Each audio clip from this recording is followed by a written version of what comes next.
So I'm just going to go over our brief agenda. Whoops, here we go. And so we have some business today. I'm going to approve the meeting minutes from last year and also elect 2 supervisors, hopefully, whose terms are ending this year. And then we will have an opportunity for staff presentations on finance, operations, and the transition to the urban district. And then an opportunity for you all to ask any questions or bring up any new business. So the agenda has us going till 1:30, but it's possible it will not take that long. Okay, I'm going to, in the absence of public, skip over some of those slides. Feel free to ask questions in the chat and or just raise your hand as things come up. Would any board member like to call the meeting to order? Hey, Jim had asked me to kind of shepherd it while he was gone, or James, sorry. Awesome. So I'd be happy to call the meeting to order. And when meeting, we need to take roll. It's the landowner meeting, so it's not like technically the board meeting. Okay. So just Yeah, calling you're it to right. order is sufficient. Oh, that's and then, right, it's landowner meeting. All right, yeah, so- and then Wendy, can you just read out into the record the acres present, and that's probably on the next slide. Sorry. Yes. So we have a total of 899 acres represented, with 3 landowners attending today, and that is 83.7% and meets our 50% threshold requirement for the quorum. So congratulations. Let's see. So the next item up would be to approve last year's minutes. And I just emailed those out and made one slight change to the seat number for Jeff Noodleman. So would anyone like to make a motion approving the minutes from 2021? This is Claudio. I'll move to approve the minutes from 2021. There a second? I'll second. I do have a question though. So you said you had a correction. Are they corrected from when they were sent out at 9:08 this morning? Yes, they are corrected from then. So the difference being the minutes said that Jeff was elected to seat number 4 and your seat number is actually 5. That's fine. So I suppose we should just approve them as corrected. And Claudia, do you accept that friendly amendment? I do. Great. Any further discussion? All in favor? Aye. Opposed? Thank you, everyone. So the next item up on the agenda is we have 2 seats open, and I would like to open the floor for nominations for those seats with terms ending in October of 2025. Just so clear, these, Do they need to be done so individually, or can it be a slate with each seat? Emily, last year we did a slate, but we nominated people for individual seats. I mean, it's really the landowners meeting. So if between the 3 of you, you're comfortable just nominating a slate, I think that is fine. Especially since they're both not here. what does nominating a slate mean? That we just have to do it once instead of twice. And I'll do it, and if it doesn't get a second, it will die for lack of a second. But I would move the election of supervisors Annalise Kohler and James Allison for terms ending October 2025. I'll second that. And Wendy, just for the notes, this is like a carryover. It should be June 2025. Oh, thank Just you. it's a carryover from an October meeting, but that just for the record. I'll modify my motion to say for Thanks. terms ending June 2025, and I'll be more specific. This Annalise for seat 3 and James for seat 4. And then you normally is there any other nominations or any other candidates you'd like to bring forward, or we can close nominations and do the official election. Are there any other nominations? Okay, hearing none, I'd like to close the floor for nominations, and I'm wondering if anyone has any objections to doing a voice vote on this slate of candidates. That's fine. No objection. Okay, hearing no objections, the motion is to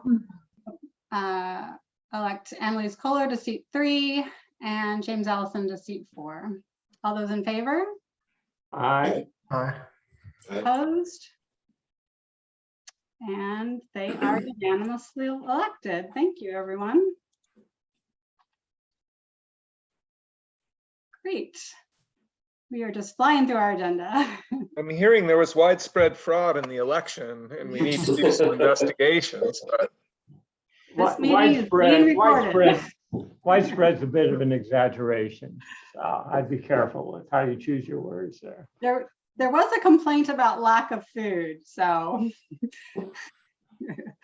we'll work on that for next year, maybe. Janet, I'm going to give you the floor.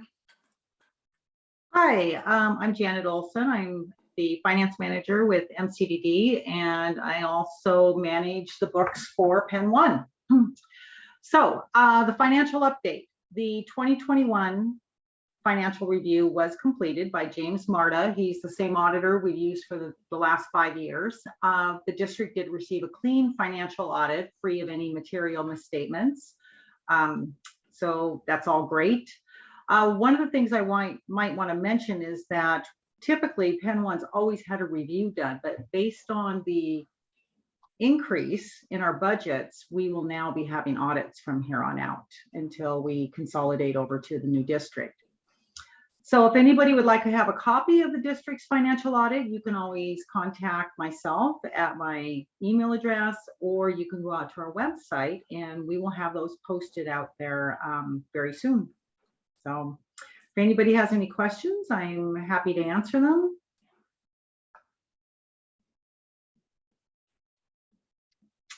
Okay.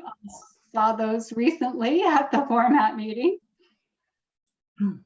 Probably not a lot of questions. Well, this would be questions from the landowners though. Great. Not the board. Well, thank you.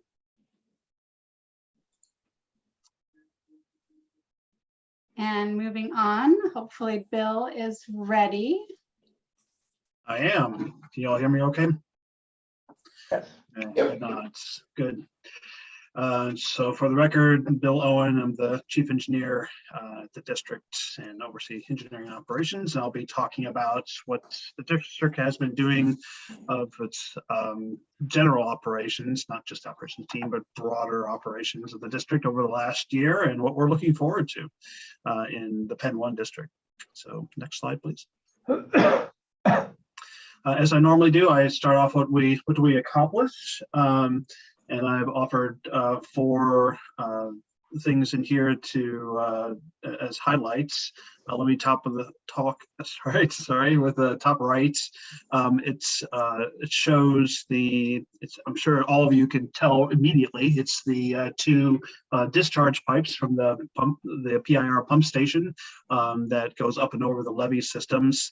They look really nice because we painted them, so that's part of the accomplishment. But more importantly for me is that we were able to put some cameras in both pipes to determine what their internal condition is, make sure the joints are in good shape and the cracking is minimal and so forth. And the result was that the pipes are in good shape, or are in adequate shape, and should be able to function as designed for the foreseeable future. So that's a good thing. The bottom right is an example of a beaver deceiver that we made some repairs on, some improvements on at the Vanport wetland. You can tell, normally the beavers are attracted to the sound of water moving through an area. And so that can happen when the water enters a pipe or leaves a pipe. And so what we've done is we've done that here, and hopefully the beaver will build around that cage, but water still can flow through because there's a pipe coming in and a pipe going out, and they can't access that point. So the other end of one of those pipes goes to the flow control structure, and there's a similar cage around that, so that any beaver dam activity can occur, but the water still can flow through because the pipe is protected at this end, as well as the end by where the flow control structure is that eventually leads to the pump station.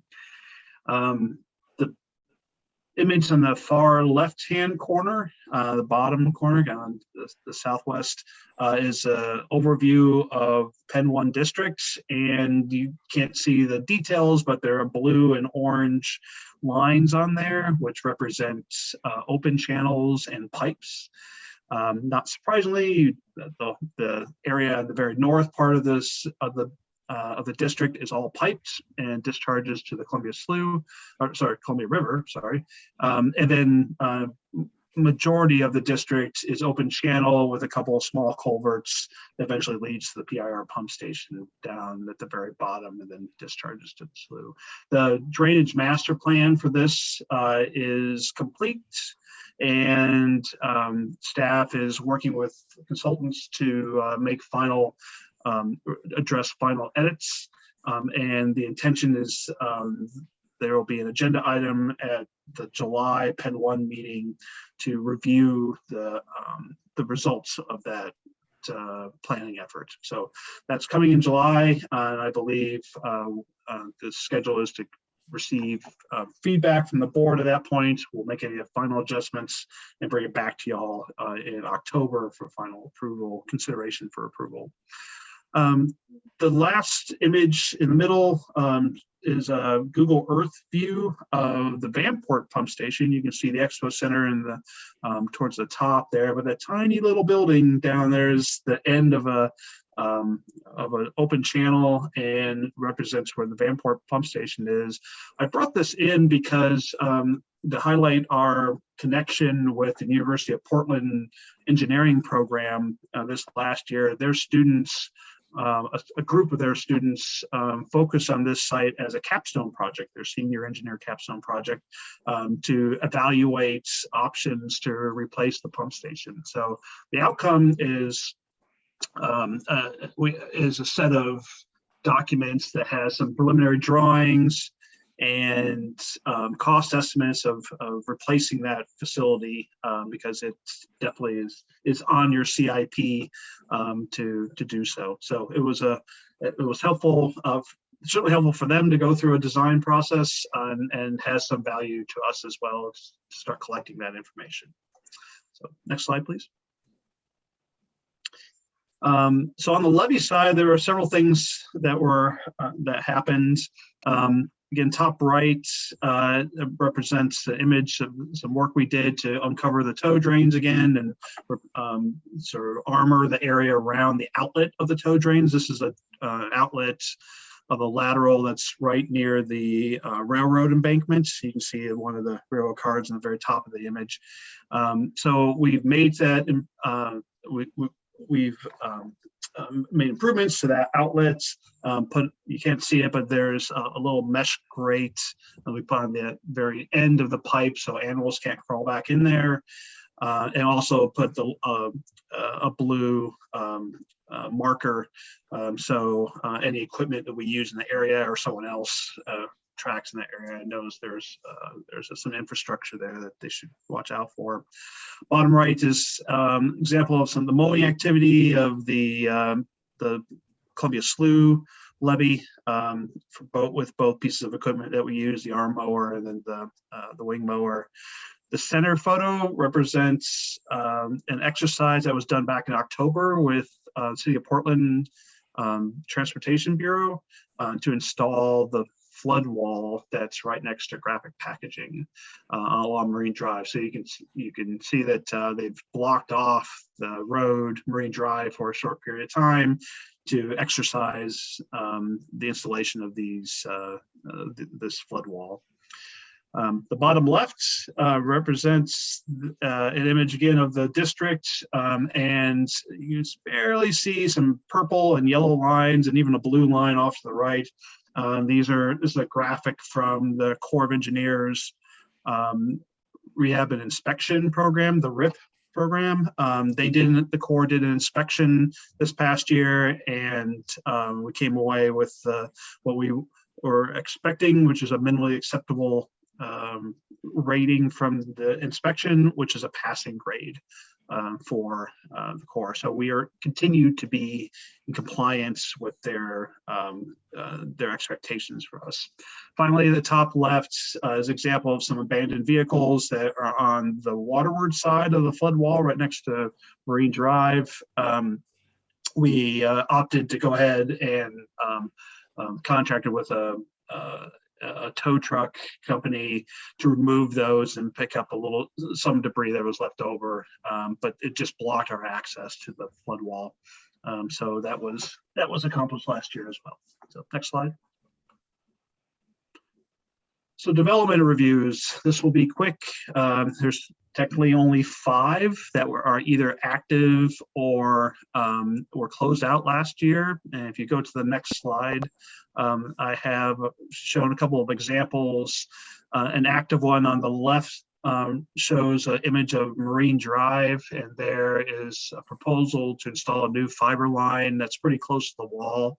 And so, not surprisingly, we'd be a little sensitive about a lot of digging next to the flood wall, and because it's on both sides of the street. So we're working with, I don't know if it's Comcast or a different utility to make sure that their practices will meet our and the Corps' guidelines and standards. The image on the right is a little hard to read, but it's an overview of Force Avenue. It's oriented a little bit different, so I guess I should have rotated that to be in alignment with the bigger photo in the back. But what's happening here is the City of Portland's Environmental Services Bureau is moving their sanitary sewer pump station on the west side of the road over to the east side, which I understand is Metro property, but that's the dashed white line is where the new pump station is going to be. So that's on the east side of the road, basically where the end of the orange arrow will be is shown on the larger graphic. And I just presume that there's been plenty of coordination back between the city and BES about it. For us, this didn't affect how we manage the floodplain, so the review was relatively straightforward. What did affect us is the outlets and the discharge pipes from that sanitary sewer line go south and up and over the Columbia Slough levee, closer to the map key at the bottom of the slide. And because it went up and over the levee, that is where we had a lot more review activity. But that was in a year or two, probably at least 2 or 3 years back now. So that part's been over.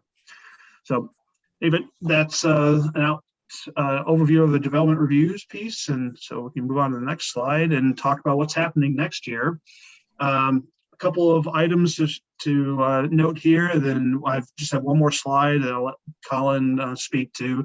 The top right is kind of actually is a couple of things that are really interesting in this one. It doesn't look very interesting, maybe from the initial graphic, but it's the circled areas represents the tow drain pipes underneath the ground right next to the railroad embankment. They're corrugated metal pipes, so they're a little hard to see, but what we're doing out there is an example of how we're modernizing the levee system, and we were uncovering these pipes and then installing a clean out, which is a pipe. It's a vertical pipe that will connect these ones underground up to the top of the surface. And after that's installed, we'll be able to put in cameras to check the condition of those pipes moving forward without excavating each time. So an improvement that we've been looking forward to do for some time, and the city of Portland's has been gracious enough to give us some money to help make that happen. The other interesting part of this is a reminder that our levees are made of sand for the most part, and so you can see there's some the visual has some characteristics of what you might see on the ocean beach as well. So there's not a lot of consolidation of material, and so it's a good example of how water can move through material like that, and it's designed to do so. That's the top right. And that's so those connections will happen this next year. The bottom right represents a new fall safety site that Byron is pointing out, which is helpful in this picture, and so that will help us give the staff more secure footing to rake the entrance of those two culverts. The photo to the left, the bottom left, represents the outfall work that's been identified in our RIP inspections in past. There's two parallel efforts going on. We're working independently with Graphic Packaging, GP, on its outfall and vault. The vault is located right next to the flood wall, and the outfall pipe is, of course, beneath, connected to that vault.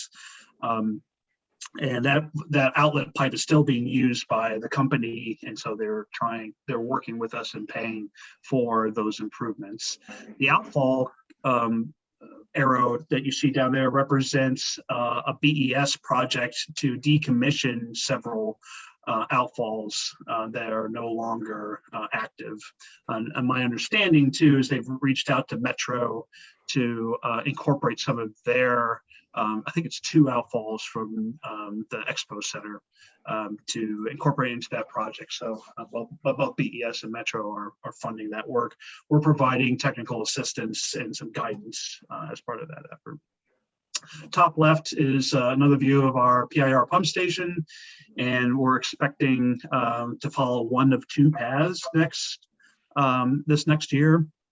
Regarding this pump station, one, if we receive the FEMA grant that the city of Portland's applied for, we'll start the process to design a new pump station and hopefully get to 30% design by the time the landowner meeting happens next year. If the grant is not awarded, we'll revert back to the structural rehab project that's reached its 30% design, and we'll certainly finish design. The question is whether or not we'll have enough time within the in-water work window next summer to install it. The timing of that second project is all dependent upon how quickly we get an answer from FEMA about that grant. So those are some of the things that are happening next year. And the last slide deals with the PMLS program, and Colin's going to say a couple words about that. Thanks, Bill. Colin Rowan. I am the Director of Planning and Public Affairs at MCDD, and going to give you a brief update on things happening with the Portland Metro Levee study that Penn 1 is performing in partnership with the other drainage district and the U.S. Army Corps of Engineers. So 3 points that I want to touch upon: updates on federal authorization, federal appropriations, and then a little discussion on our local funding and coordination work that's going on upcoming this year. So For federal authorization, this is the construction authorization for the full project, which the total slate of projects identified is about $130 million spread across the 4 districts. This map shows the recommended projects that will be designed in Pen 1. So that federal authorization is moving ahead. We're actually in a really good place. We are a part of the Water Resource Development Act of 2022 on, I believe, June 8th. That passed the House. From the House, it goes on to the Senate. But we're sitting in a pretty good place where we've been included in that WRDA authorization that would give us that construction authorization. And then we actually wrote letters of support for WRDA on behalf of the drainage districts. And we were called out as one of the 51 entities around the country that provided that letter of support. So I think we have really good congressional, the Oregon delegation support behind this, including Representative Blumenauer speaking in front of one of the initial WRDA hearings that happened, I think, in March, actually calling out this project as a priority. So that is really good news. We'll provide an update when we actually have that Senate authorization. And then the other piece, so authorization, that kind of tells us that the whole project can move forward, we can move towards construction. But the next step and what's coming for this year is really about appropriation. So appropriation is the actual money behind doing this. We've shared with the boards that we've been included in the president's budget for next year's funding of the pre-construction engineering design. That was early in the spring. And the good news is that we are currently included in the markup version of the House Committee's bill for fiscal year 23 appropriations. So that should be decided or leave committee on the 28th of this month. They have to do it by the 30th. And that would put them on track to be able to bring the appropriations bill to the House floor by the end of August. So around that time, we should have a pretty good idea if we'll have those appropriations, about $3.7 million for next fiscal year for the Army Corps of Engineers to start our design phase. And we also, that inclusion in the president's budget really gives us good faith that will be included in that appropriation. So what does that phase look like? That phase does require us to negotiate a design agreement with the Army Corps of Engineers. We've been doing a lot of discovery work to make sure that we're prepared for that, talking to other entities on the West Coast that have gone through similar projects, getting their design agreements so that our legal team as well as staff are familiar with what should be expected.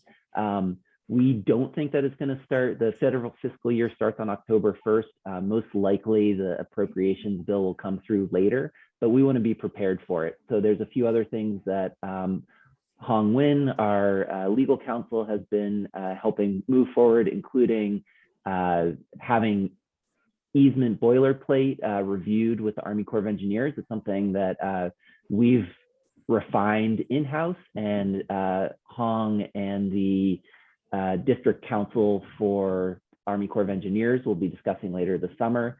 And then also that review of the design agreement so that we're prepared for it. The other coordination that is being done locally in preparation is a task force that's been convened with the city of Portland. A lot of the work, especially in Pen 1, that's required will need to go through different levels of review and coordination with the city, whether it is projects that are happening on city-owned property, or just because about 80% of the total work is going to be done within the city. That coordination is really important. I do want to give special thanks to Pen 1 supervisors, Claudio Campuzano and James Allison. Really appreciate all of the leadership that they've provided and the really great coordination that the city has done. And special shout outs to Mark Wilcox, our project manager, and Rochelle Altman, who's the project manager on the city side. the last update that I want to give on PMLS is funding. We have requests into Business Oregon, the Oregon Business Development department, sorry, for funding the local share of the pre-construction engineering design. Our requests are moving forward and are looking good, and we are included on the August agenda of the Infrastructure Finance Authority Board. So that the requests in total are over $1 million, so it has to go in front of the board. And we've been coordinating with the Business Oregon staff, refining that request, but things look good, and we'll report back after that IFA board meeting in August. We'll be able to hopefully secure our local funding for it. And I do also want to share some appreciation, especially for the Penn 1 piece of funding. The local match is coming from contributions from the city, from the Port of Portland, and from Metro. So many thanks for all of those agencies for continuing to support this important work. With that, I'll stop, and I don't know if we're taking questions now or later, but thank you for your time. Does anyone have any questions on operations? So Bill, on that photo that you showed where the pipes are coming, I guess they were the tow pipes, then you guys are putting another one so you can get cameras down in there? Yeah, go back one. One more there. Yep. Will you bury those back up again? And if so, how does the water get out? Yeah, we'll definitely bear that back up. There's two things there. The point of those tow drains collects water that seeps through the sand and material into those pipes. They're perforated pipes. They're So water will perforated. seep Okay. into there and then discharge out the lateral, and the outlet you saw 2 slides prior to that. So we definitely want to fill Sorry. the material back in, because we don't want a shortened path of water seeping through the levee, through that part of the levee system. We want to make sure that's long, that's its size, it retains its original design characteristics. And then So because it's sand, it'll just seep out and disperse. yeah. So water generally will follow the easiest route for flow, and if there are holes in the pipe, the expectation is that it will drain to those points and get into the lateral to those pipes and then flow out. Usually those collection pipes are surrounded by bigger aggregates, and so it almost forms like a pool right around those pipes, and then water will drain into the pipe. The lateral, but the clean out pipe is vertical, and it'll go all the way to the top, and we'll put a little screw cap on there in order to so animals or others don't go get down to the pipe, but that's where we can put the camera in. Did you guys have any issues with the higher water than usual, or was it not? From this past year? Well, just it seems like the water, it's been raining like hell. So I saw the Yeah. emails that, you guys were getting close to high water. So I was wondering. Yeah, and we got to high water status. Once it hits 15, then we change our operations and begin, we declared an emergency and adjusted internally how we do our work. Mhm. And so this area didn't get anywhere close to experiencing water. In order to do so, water would have to pool up on the west side of the railroad embankment. So Smith and Bybee Lakes would have to be completely flooded and overflowing. So it's that type of condition where these pipes that you see in the photo would actually start experiencing more water. So we were never close to that. Awesome. Thanks for all the good work. Yep, you're welcome.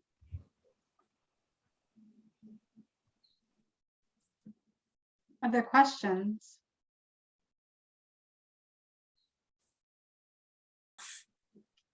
Thanks, Bill and Colin.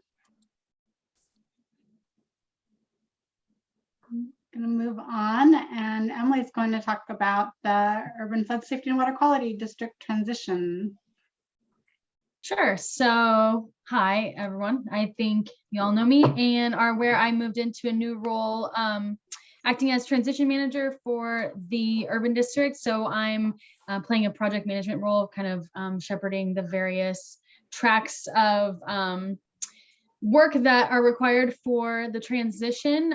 So I just want to give a little update on what's been going on lately, some background, and kind of what you can expect that new board to be working on over the next several months. Wendy, can you go to the next slide?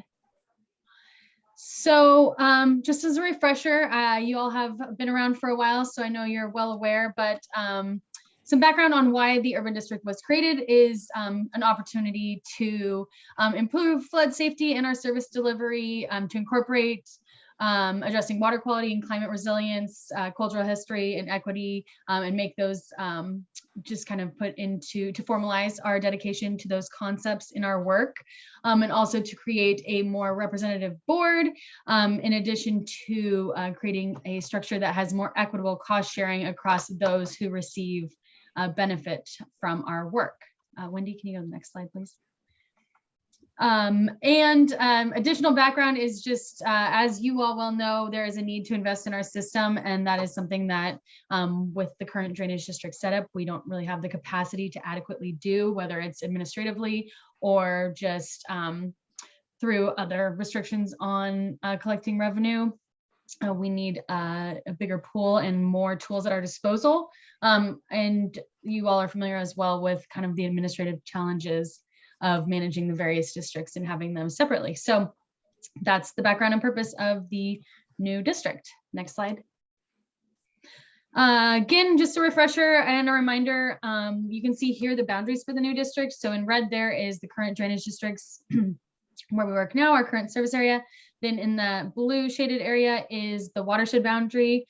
As you can imagine, the property owners within that area receive kind of some specific benefits. And then the entirety of this area will be part of the Urban Flood Safety and Water Quality District. And that includes everything within the urban growth boundary in Multnomah County.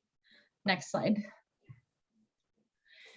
Again, I'm sure this is a refresher for you all, but we're going to maintain our ongoing responsibilities. The work that we do as drainage districts, much of that remains the same as far as the mandates and our authorities by statute of the type of work that we can do, but it also incorporates some new responsibilities. And so those include the ability to contribute to water quality, habitat, floodplain restoration, and landscape resilience, the responsibility to promote equity and social justice within our operations, the ability to incorporate climate change adaptations to our work and put those considerations into our projects, and then also to put effort into providing public information on cultural history of the floodplain. So those are all included now in addition to our current responsibilities under the new legislation or the new statute. Next slide. This is the most recent timeline that we're working under for the transition from current drainage districts to the new district. And so you can see here up until this fall, we're going to be working with the new district board on talking through programming opportunities and giving them some background on the information or the type of work that we do, so that they can get a better understanding of what we'll be building out going forward. We are working with Eco Northwest to develop some options for a revenue model for different mixes of how we might be able to issue charges or assessments or fees to collect revenue to fund this new district. We expect in fall to have some draft options for a revenue model. And then over this upcoming winter, the board members and then our district staff will be working to kind of educate stakeholders and gain feedback on those revenue options, so that we can incorporate that feedback and have a refined model that they can adopt next spring. So once that is adopted, the plan for how to collect revenue, we'll be getting to work kind of like our internal staff on everything we need to do on the back end to get that implemented, including the actual nuts and bolts of administration, how we will be collecting that money. So then In spring 2024, we expect to be able to move forward with getting some things on the ballot between the new district board and general obligation bond in order for us by summer of 2024 to actually call for dissolution and then kind of like transfer the books over from one district to the other. So that's what's upcoming. Next slide, please. I think you all are aware, but another refresher, currently the initial board is acting as the governing body for the urban district. And so as part of the statute, they'll be working until we can call for the election of the permanent board. And so James Ellison represents Penn 1 on the initial board now. It is a 17-member board where you can see here most of the members are representatives of public entities. We will be moving when we have the permanent board to having elected members, generally elected members, and a mix with governor appointees. So it should be more representative once we get up and running. Next slide.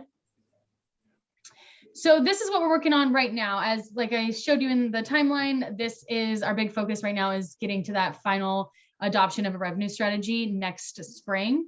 And so over the summer, we're working with the new district board to help them determine what the new district will do, what types of services we're going to provide, what types of benefits are important to us, and who should be benefiting from them. And in particular, putting together some information on what that will cost and how we will pay for it, how those costs are broken down between different types of constituents, and just how we will ensure that between the benefits and costs that those are equitable. Next slide, please. The strategy for us to work with that board until we come up with that draft revenue model in the fall is we're going to be talking to the urban district board about all of our programming and sort of these under these umbrellas. All of these things are sort of integrated in everything that we do, but we divided up like the type of work we do into these categories. And so we'll be talking to them about the work that we do today so that they can gain a better understanding of exactly what it is that we do, what we recognize are gaps in our service delivery, where we could be better, and then what type of work we would need to do to comply with the new mandates, and then opportunities for us to be doing work that's in line with best practices according to other districts that do similar work or just like national standards. Next slide.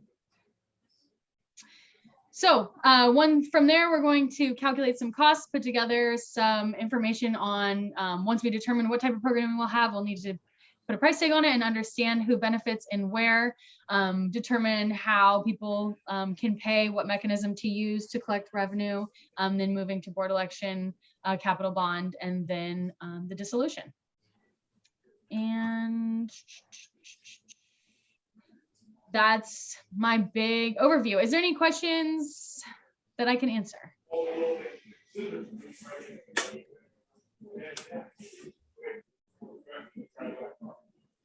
Cool. All right, Wendy, back to you.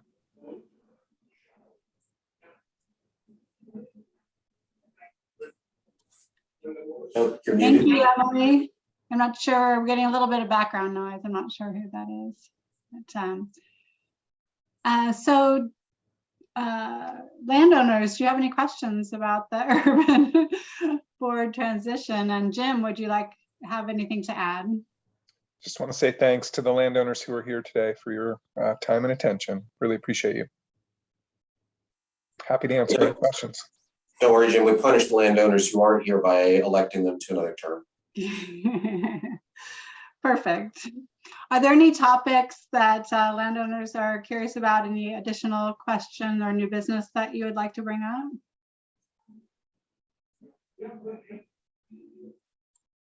up? Well, if there are not, then we can adjourn the 2022 Penn 1 landowner meeting. Any last thoughts? Okay.